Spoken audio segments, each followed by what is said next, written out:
All right, this is screen printing on a budget.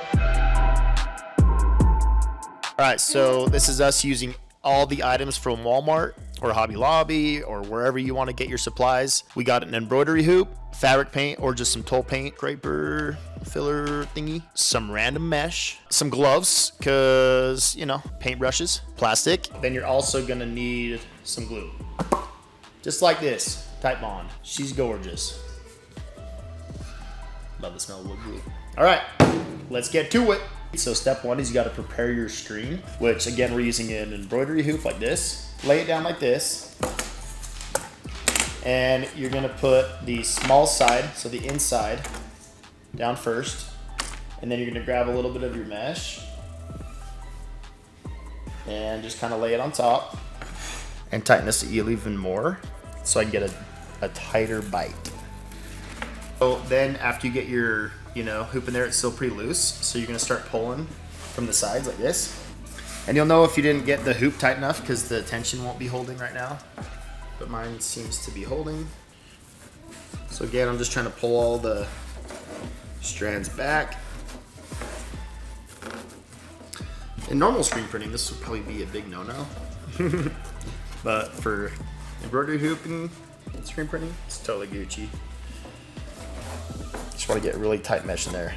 And then you can run your hand along it and see where it's loose. And you can kind of pull that same side. And just like that. There you go. Okay, so now I'm going to take my razor and I'm just going to cut this out. Just so it's a little bit more manageable.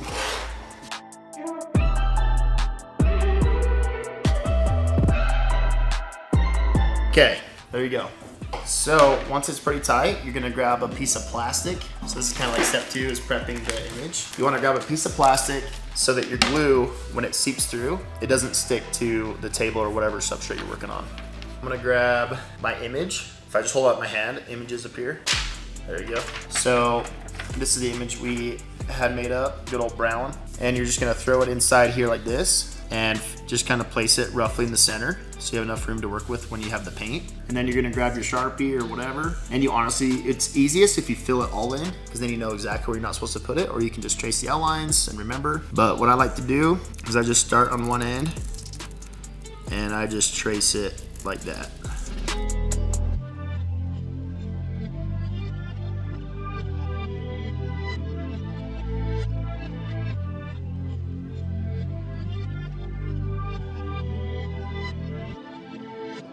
So that was step two. You can kind of see it there.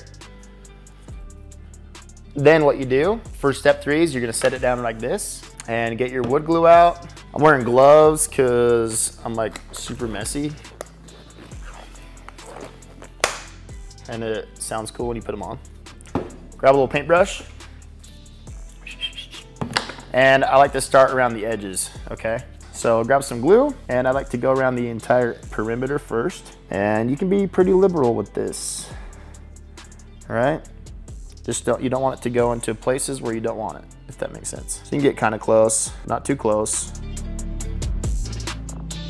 And you basically want wood glue wherever there's no Sharpie. You could also do it inverted if you wanted, but we're doing it this way. So again, start on your edges.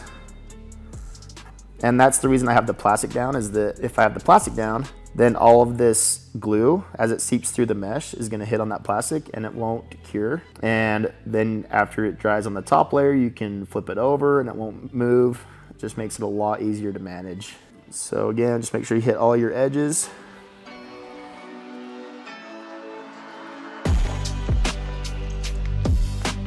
So the wood glue, like with screen printing, it's kind of like the emulsion. And emulsion is, if you watch my other videos, I kind of explain it. It's basically like, it's like a liquid polymer sort of thing. And you can put it on places where you don't want any ink to go through. And so that's kind of what I'm doing right now, is I'm putting on the wood glue wherever I don't want the paint to go through, or the ink, or whatever you're gonna be using.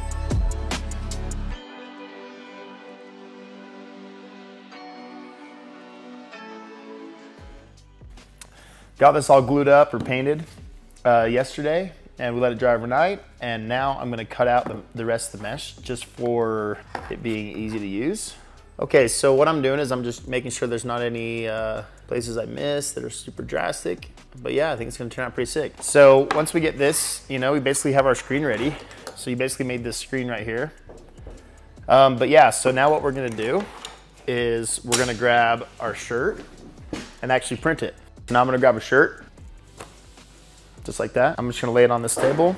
You can obviously do this anywhere, but you wanna be kind of mindful of making sure that it's, you know, laid out flat and straight. And you can kind of use your table as a guide, as long as these shirts are new. And then you wanna kind of determine where you want your logo.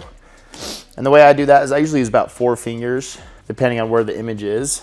And this one's kind of heavy around here, so it's gonna go up a little bit, or something like that. Now what we're gonna do is we got it kind of positioned here, is I'm gonna have a friend. They're gonna come hold it for me, and I'm gonna grab the paint. Again, this is just fabric paint, but just kind of get liberal with it, you know? And then grab your Bondo squeegee or spatula, and then have your buddy hold it, just like right there, something like, you gotta hold it super hard though. And then you just grab your paint and give it a nice sand. And you're just gonna be working it into the image. Again, if this wasn't being held still, it's gonna look really bad. And just push it all the way through your image, and then leave your paint off of the image if you can. And then what we're gonna do is we're gonna release the screen, and boom, you got yourself a print.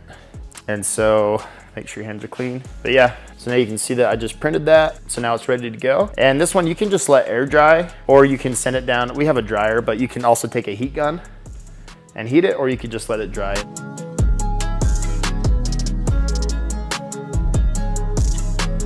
So that was us printing a t-shirt with like all supplies from either Walmart or Hobby Lobby or something like that. Honestly, this whole project will end up costing you less than like 10 bucks, depending on what kind of paint. If you just take the shirt off your back, whatever you want to do, you can really make this really, really inexpensive to get started. And you can start selling your stuff, or even just representing your, you know, the merch that you want to have, or whatever you want to do with it. So yeah, we're super happy with how it turned out, and that's what we used to do to make money back in the day. So ciao.